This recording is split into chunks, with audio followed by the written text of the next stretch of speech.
air pollution is extremely important and air quality is important to us.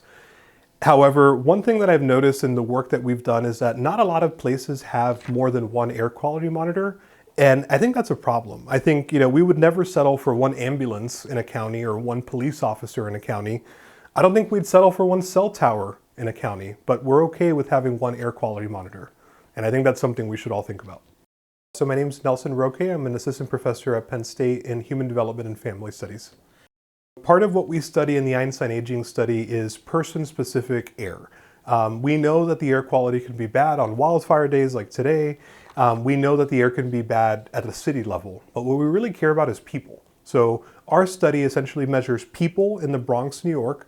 We're giving them all a small air quality monitor that you'll see later in this video, and they're essentially collecting data at the level of their face. So we know where their face is exposed to rather than what their city is exposed to. We recently published a paper on this topic showing that the United States has major gaps in air quality monitoring.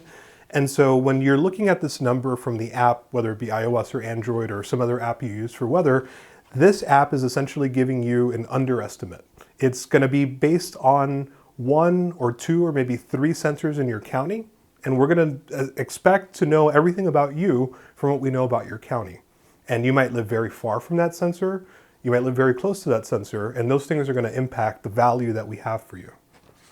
Yesterday, I had measured the air quality in my garage. So I have a sensor that's situated in my garage, and it read 278 micrograms per meter cubed.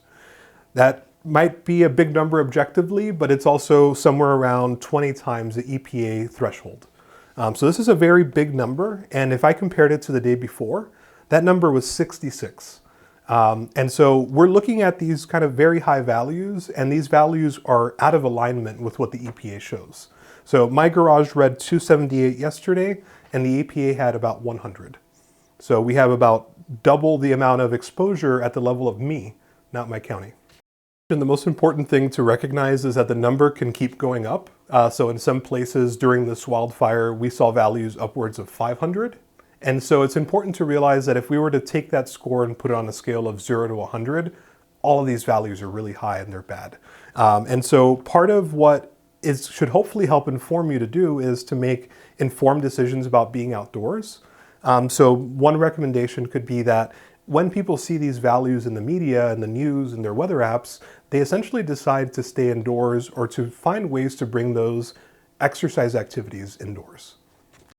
People can use them to make informed decisions about where to go and how to navigate the spaces that we have. I think one thing that you'll notice right away carrying these sensors is that when you get really close to a building, you're masking a lot of the wind exposure, and so the levels look really great. So having the sensor on you and with you gives you the capability to know that perhaps your workplace or your home might have levels higher or lower than you ever expected. Stuck at 0, it's not moving. So if you're outside for 24 hours, you basically smoke 10 cigarettes.